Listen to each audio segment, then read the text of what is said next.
Hello, everybody, and welcome to the Red Bra Project. I am Renee, and I'm here with my beautiful co-host Shauna and our amazing guest tonight that we're going to get to introduce you to in just a moment. But I want to say hi to Shauna. How's it going this evening? Hello, gorgeous. It's going well. It's going really good. 2021, we're hitting the ground running.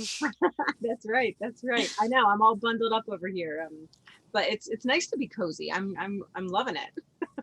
I know. I keep dressing up thinking I have somewhere to go, and one day. We'll get that. But we are so excited to be with you all tonight. We are here with episode number 72, and we have an incredible guest, Sharon Lee Zapata. I love saying your name, Sharon. A writer, author, podcaster, abstract artist. I mean, so many things. I could just go on and on. But we're so excited to introduce her to you and bring her creative energy and a little bit about her story. So Sharon, welcome to the Red Bra Project. Thank you. Thank you, Shauna and Renee. I'm sounding okay. Everything's good? Everything awesome. is great. Yeah. Okay, cool. Oh my goodness. So I'm just so excited to be here. Now you guys are bundled up. Is it cold where you're at, or you just felt like wearing a hat? Or... I'm kind of skipping the wash the hair day, to be honest. So throwing a hat on. Oh, I totally get it. Have you been seeing that hat? The headphones look amazing. Well, it's 20-ish here, so it is cold. I'm in Massachusetts, so my sun set hours ago. Your sun's probably still up in Texas. It's a little cold on the East Coast. Wow. Well, it was cold this week. Earlier, it was like 31, 29, 32. Now today was gorgeous, sunny, and 69. So I don't know. It's just like bipolar weather here in Houston. So that sounds awesome, which is a great segue. Why don't you tell us a little bit about where you're coming from today, beautiful Texas, and a little bit about your background? Okay, cool. Well, kind of polish this little 30-second introduction, and anybody listening, you're welcome to copy it. Ready? So I'm Sharon Lee Zapata from SharonLeeZapata.com. I'm an author, an artist, and a podcaster, and I inspire people to get out of situations, that's my new word, and struggles with my ink and my SBST. So that's small batch storytelling. And I do that through my books and my podcast and my podcast guests. And I leave my forever energy inside every single piece of artwork that I do. And I even help people who have been made to feel like failures in their attempts to find themselves. I love it. I know. I learned that from somebody, and I was like, ooh, I like that. I'm going to do that. Cool. I'm afraid to say situation. Okay, I said it. I was like thinking it in my head. I'm like, will it come out right? It's really not a bad word if you think about it. It's a combination. It's more a tongue twister. When you say, oh, we have a situation, and I was joking when I said that, and my 12-year-old laughed, and then he's like, did you just hear what you said? And I'm like, no, it was just all done on accident. So now it's a word. I love it. Renee makes up words all the time, so you guys are like two peas in a pod. Renee, what words have you made up? Can you tell them? It's one of those in the moment things that it just comes out, and I'm like, did I just say that? I said that. And Shauna, she picks me up sometimes, and she kind of carries me through, but I'm like, oh man, it just happens, right? Well, it just happens. It's just that creative brain energy and talking. I mean, words. Who knows? Yeah. It's in the Urban Dictionary now. Have you seen the Urban Dictionary? Yes. Yeah. Crazy words in that Urban Dictionary. So there are. Anyway.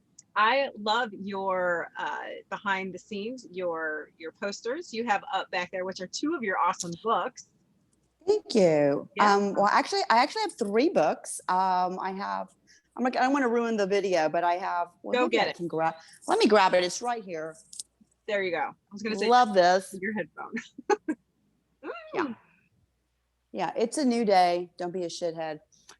This came from being in carpool lane.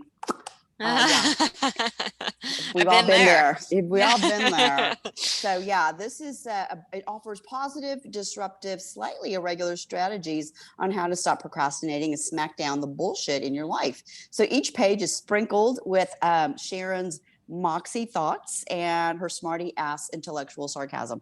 So they're just really short little stories on every little. Are you ready for this? There's a quotable.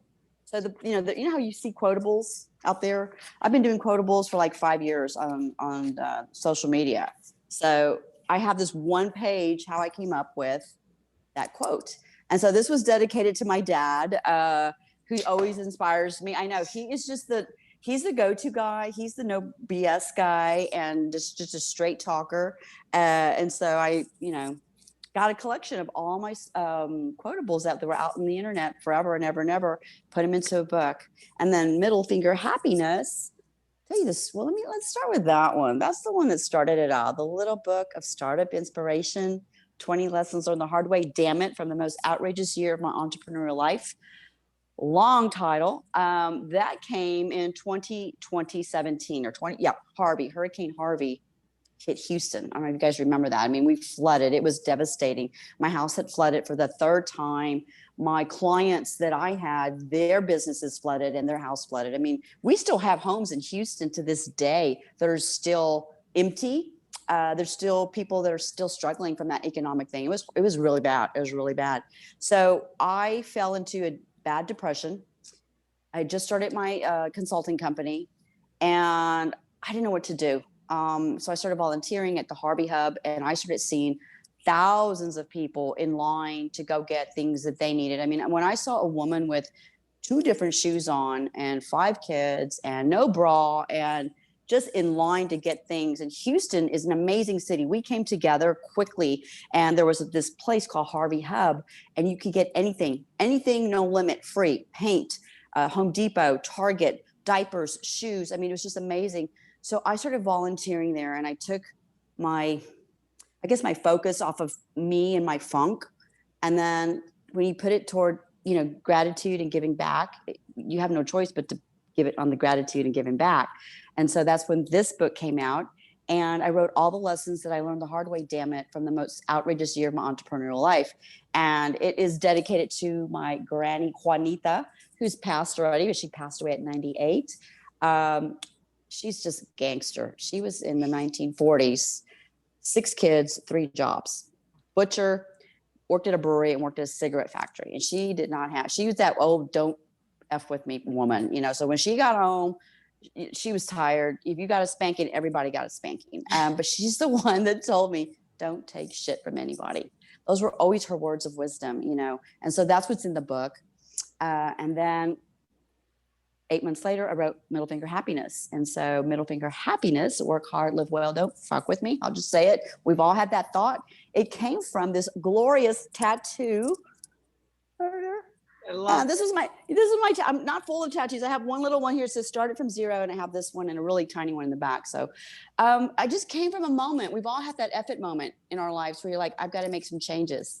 And I decided to stay away from toxic family members. And I permanently cut off a relationship with my narcissist mother.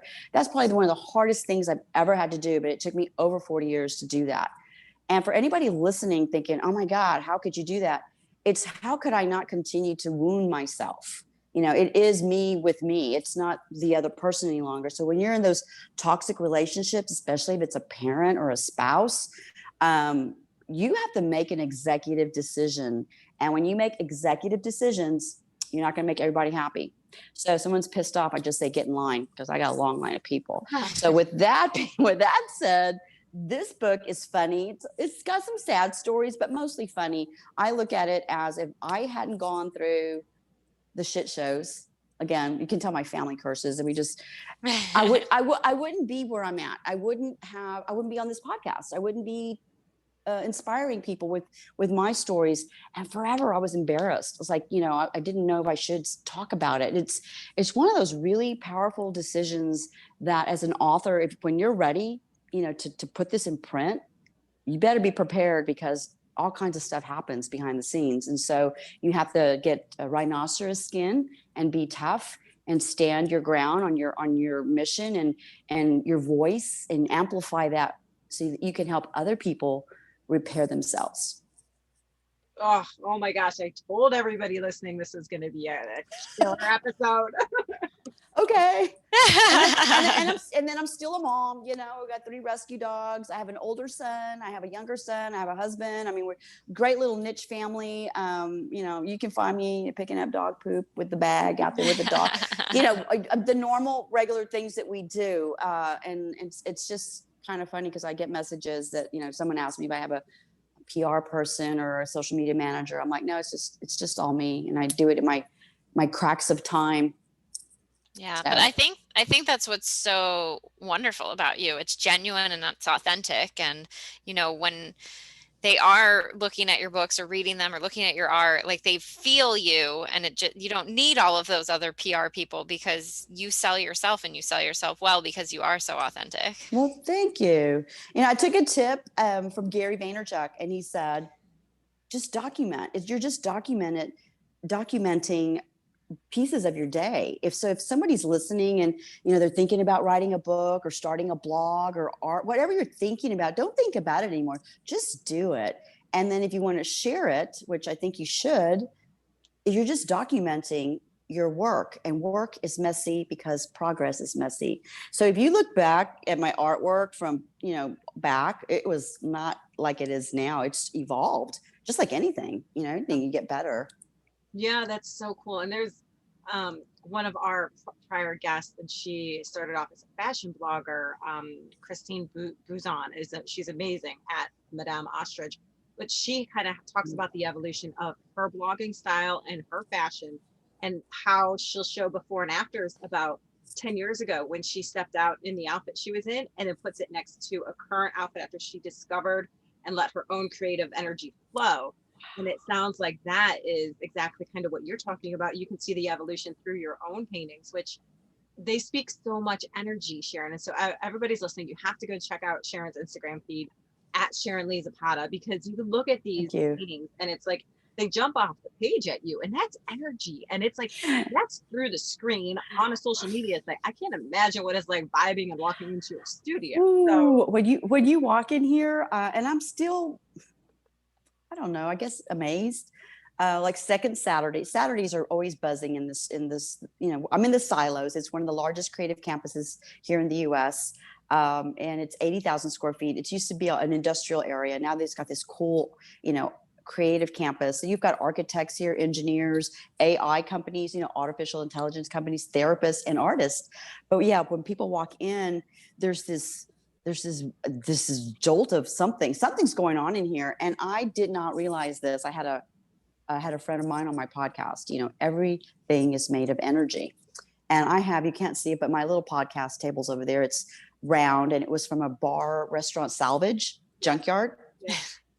And I bought it for $50, and I brought it home or to the studio and put some paint on it. But my friend's like, do you know how many conversations were on that? How many drinks have been spilled? How many people have laughed, argued, held hands? I mean, think of all the energy. It's in that table, and now it's in here. And I was like, whoa, I never even thought of that. Yeah, I love people that can think like that, because I'm like, oh, wow, I'm glad you brought that to my attention, because I never would have thought about that before. But yeah, I mean, your studio it's so unique and so cool. I mean, how did you find it? How did you know this was what was the next step for you? Oh, this is a good little story, because we just love stories. We like struggles, and then we like, they overcame it with a little sword. Yay. Okay. So I knew in kinder, I wanted to be like Indiana Jones. I wanted to be an archaeologist. I wanted to find dinosaur bones. I knew I wanted to be an author, and I knew I wanted to be an artist. I knew that at a young age. Growing up in a dysfunctional family, that was never nurtured. It was just never nurtured, but I didn't stop it. I would always have my 99-cent pads of scribbles and journaling. I went to 8 schools in 12 years. I'm an Air Force and an Army brat. So having to go to that many schools, I was a really quiet person, believe it or not. I didn't blossom until probably my senior year, my about 17. But being a quiet kid, I listened and I wrote. Went to school, got married, got divorced, had a kid, rinse and repeat twice. I'm on my 3rd marriage. So, hoo-hoo for that. And I'm in a great marriage. We've been together 18 years and been together 21. So I think I know what the hell I'm doing now.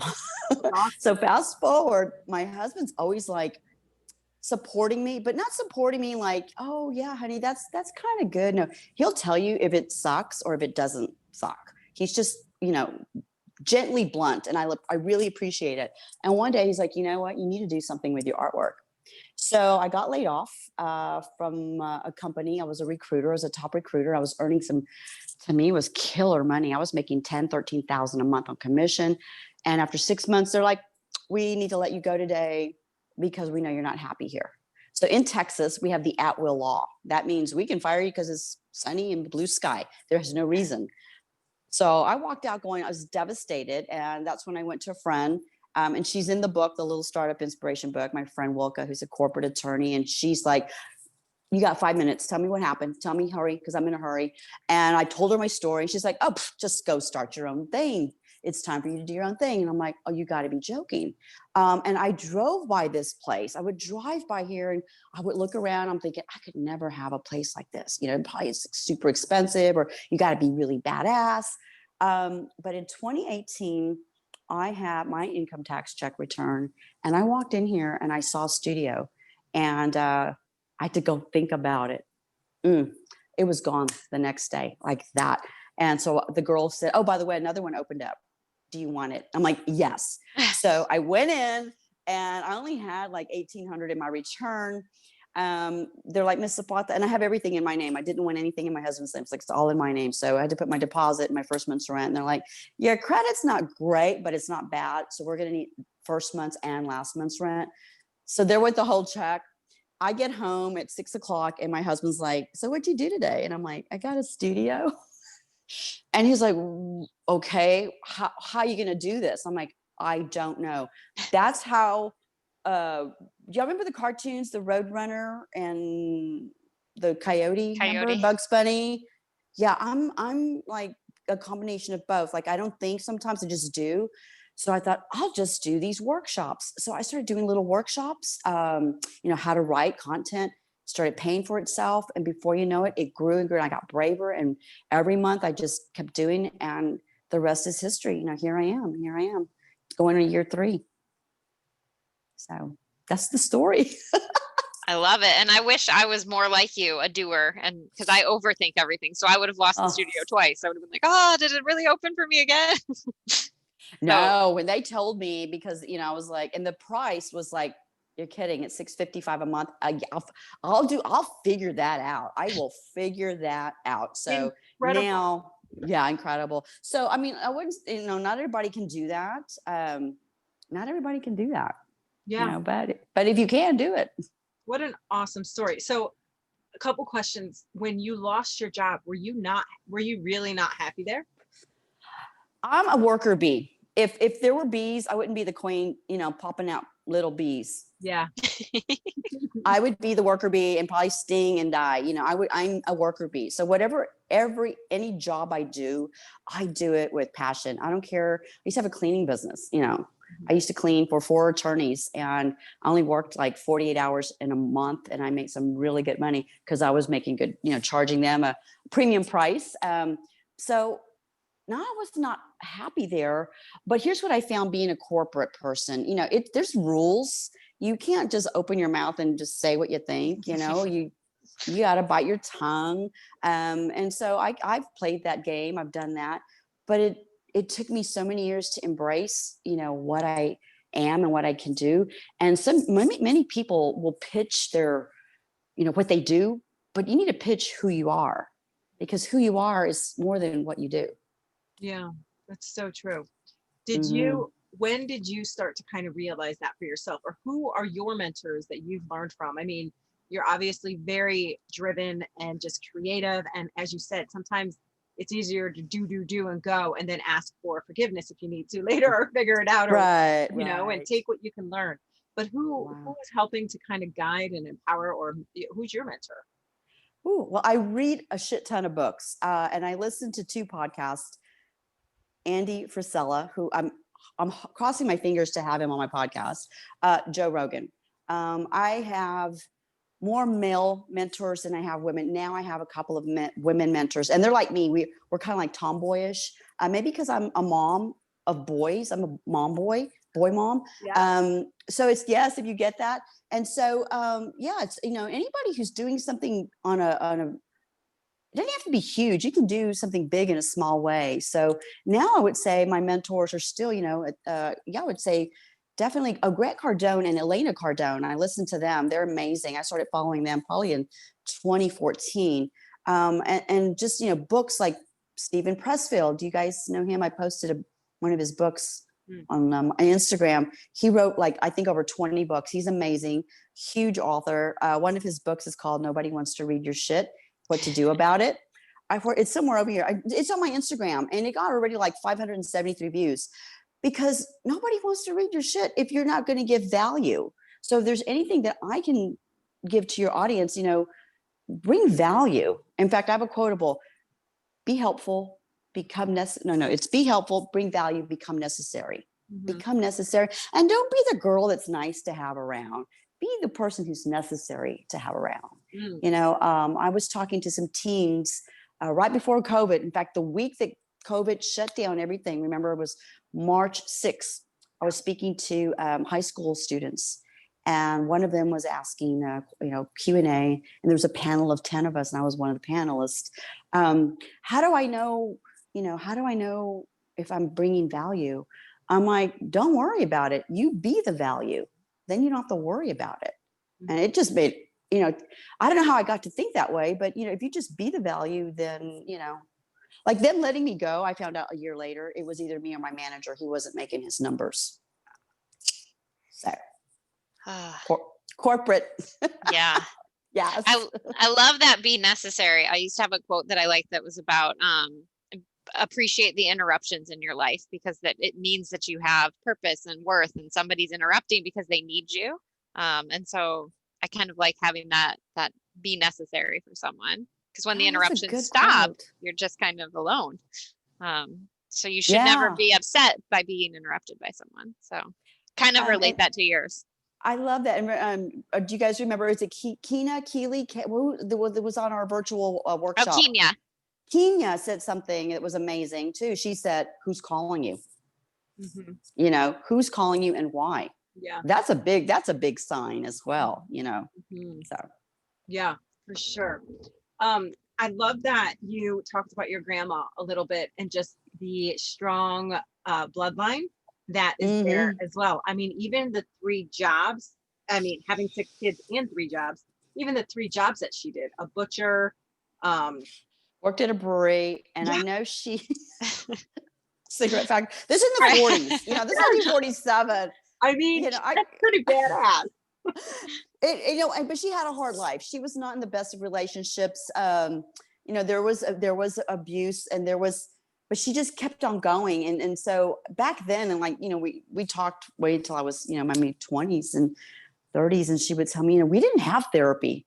Right. We didn't have no groups. There was no go-to group. We had our beer in the backyard, and everybody was asleep, and we just chilled out and looked at the stars and would dream. And I was thinking, oh my goodness, it was a different time. It's a different time. And look what we have now. We think we have problems. I'm serious. I have depression. I have ADD. It doesn't define me. But when I find myself going down that wormhole, I'm like, whoa. Slow down and breathe and take a look at what triggered it. Was it something someone said? Was it too much sugar? Was it too much caffeine? Was it you're not exercising again? You start looking at all these things so that you don't feel sorry for yourself. And that took me years and years to fix. And I'm always, got a Band-Aid or a patch on me for that. I think everybody does.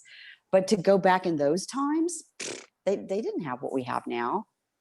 Mom play dates and mom groups, so you didn't go get a pedicure, Right.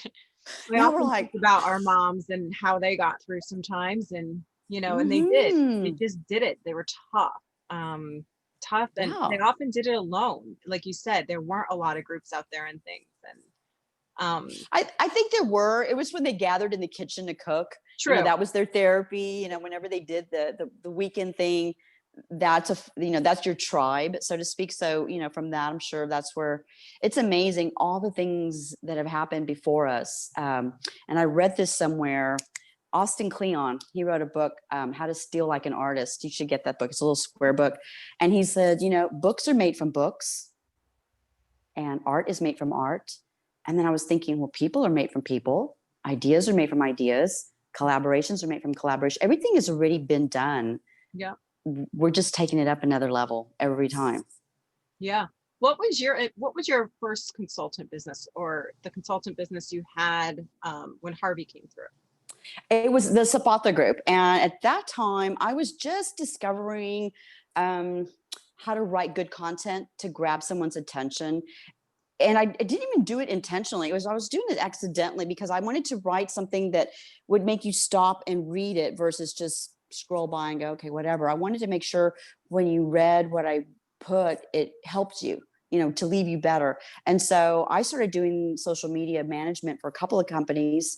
That is hard. That's really hard work. I mean, because you have to strategize, posting everything, there's a reason there's 3 squares in Instagram. You're supposed to be posting at least 3 times a day minimum. And then you have a pattern, what's your theme? And so that was the consulting business that I started. Okay.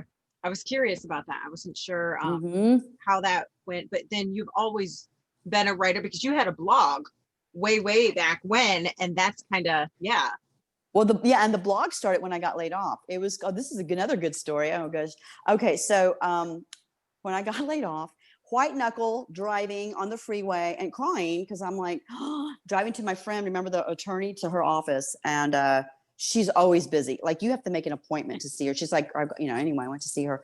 And I'm listening to a CD from Grant Cardone. And he says, don't be a little bitch, don't complain. I'm like, that's right. Don't be a little bitch, So I'm driving. And then I was thinking, I need to write about this. So I thought of the Bitchy Business blog. Yeah. And it was the Bitchy Business blog for like a week. Had a friend of mine, Nikhila Shah, I think she's in Dallas now. She was here at the time. And she had just pitched something to Oprah. And so we met for coffee. And she's like, Sharon, I love what you're doing, but it's not a blog. It's something different. And I'm like, I know, right? She goes, you write really short stories. And I'll leave this tip. You're going to love this. Ready? You have to write like your audience is about to pee their pants. When you do that, they will come back to you over and over again. So it's like, the Bitchy Business Briefs. Oh, I love that. So that's the story behind that. And then, I was talking to our mutual friend, wonderful friend, Dr. Summer Watson, who's my coach too.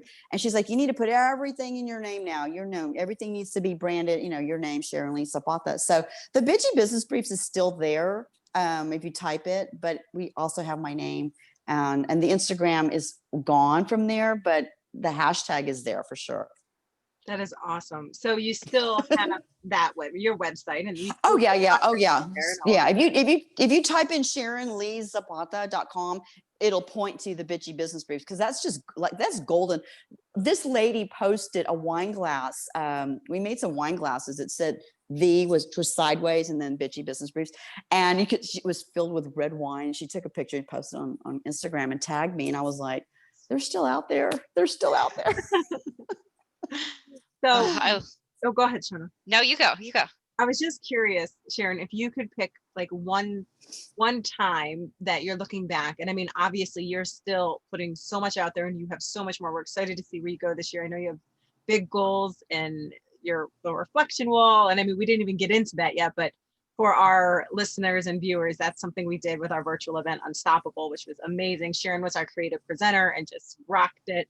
Got us all set up for 2021 with those kind of actions and desires in our mind. But when you look back on everything you just talked to us about, what is like a time that you just, I guess it's kind of leading into the red bra question, and I'm not supposed to, but I will. But what is the red bra moment for you that you're like, wow, I didn't think I could get through, or this was really tough, but man, I showed up, I had my red bra on, and it can be, you wear it underneath. Nobody knows you have it on, but you do, and you're confident. And when you walk out, you look back at the end of the day, you're like, man, I just rocked it. Well, originally I was going to say this being on the podcast is my red bra moment because I didn't know if I was going to do this. Yay. I still get nervous in front of the camera, but since we've been talking and the wheels are turning and like the little hamster at Petco. Okay. Real quick story. I wrote a book. I would not buy it. It's probably out of print, but it was called The 12 Secrets for Successful Hispanic Women. And I was going through a really hard time again with a narcissist mom. Didn't realize what was going on. This book was printed in 2007. I was able to hold the stage with Jackie Guerra. She's an actress and an activist, and she played the drummer in the movie Selena. Wow. And she was the main speaker. Yeah, awesome woman. That is such a good. Yeah, and I was asked to be the what do you call it? You got the main speaker and then you got the second person, I guess. I was So not nervous. the keynote, but like the supporting speaker or primary. Okay. And took my books. I took a stack of 40 books. I didn't think I was going to sell more than 40 books. Sold those out, got paid. What I made in 2 months got paid for speaking. That's when I realized, oh my God, I have a good message. People were crying and laughing in the audience. So that means I tugged on heartstrings. And I think that was my red bra moment. I was like, okay, this is, I did this. And it's still to this day, it's an old memory, but it's a good memory. That is so cool. I love that. Yeah, it was a big audience for me. I would think it was 1,000 people. So that was huge. My toes were curled like this inside my pumps because I was so nervous. I didn't know what to do. And I had a friend's like, just curl your toes in your shoes. Okay. Speaking of being nervous, I mean, I think about all the things you've named. You've done a lot of things. You've had to overcome some tough relationships in your life. How do you push through that fear? How do you get through those moments to see the other side? Especially because you've acknowledged too that you do struggle sometimes mentally. Ooh, maybe because I'm getting older and wiser. I have my downtime days. I say you have to slow down to speed up. So I'm not always in first gear. You have to unplug and not be on social media or turn the phone off. So I do that. That helps. I also do this crazy trick. Now y'all gonna really think I'm morbidly twisted. I pretend in my mind I have 5 months to live because I have some horrible disease. And I'm like, shit, I ain't got time to waste. I got to get this and this done. And when you have that mentality, you just do it, and it's the same thing with my husband. When I say, I have this great idea, I love what he tells me, chop, chop, go do it, And so we have a great relationship. We give each other a lot of space, a lot of freedom, but it's nice to come home in the evening. Like tonight when I get home, I'm in my house, in my safe place. And I do have that freedom to do my creativity. And, like I said, I think after corporate job, he's like, you just need to do your own thing, So I would say slow down, give yourself an invisible deadline, but we all have an invisible expiration date. We just don't know when.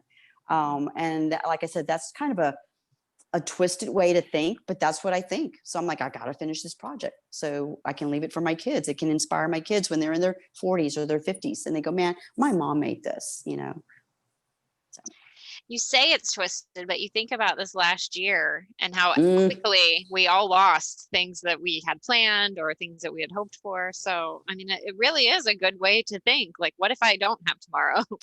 What do I want to get done? Oh, God. Yeah, here. Well said. Yeah, that's so true. Yeah, it's been a challenging time. We're in challenging times, aren't we?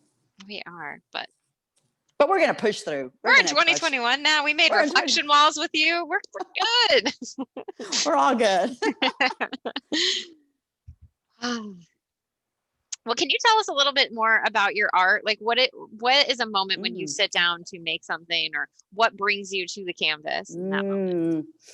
Well, I do get inspired by other abstract artists. I cannot draw a portrait. I mean, it would be a stick man with, like this. But there's something about abstract art and music. I don't believe that. I don't believe it, for the record. You know what? I want to do like dogs, but maybe abstract, like kind of cool. I mean, I think I could probably play that off, or I don't know. I can't even explain it. It's when you have this talent and you get your gift, it's just there. I cannot even explain it. Man, and I think here's what happens. We're all born with factory installed gifts, just like when you get a new car and it's got, I don't know, Bluetooth and whatever, it's, factory installed. Everyone has a gift and a talent, but somewhere down our road of life got in the way, or maybe somebody told you something that was negative. And I don't want to say the bad word, but there's always MFs trying to take your magic away because they don't have any magic. And so you have to just block that off, but I don't know where I'm looking at my studio. It's just in me. It's just there. And I couldn't even give you a lesson. I had a paint and sip in here one night in October, and we had 5 ladies, and I just let them have fun like kindergartners. I didn't tell them like, okay, do this, now do that. Because, you want all the pictures to look the same, right? at Paint and Sip. Have you ever noticed that? Yeah. Like they all did this. Yeah. No, our girls, they all looked crazy awesome. And I asked them, did you feel good? Because it was just like wild freedom.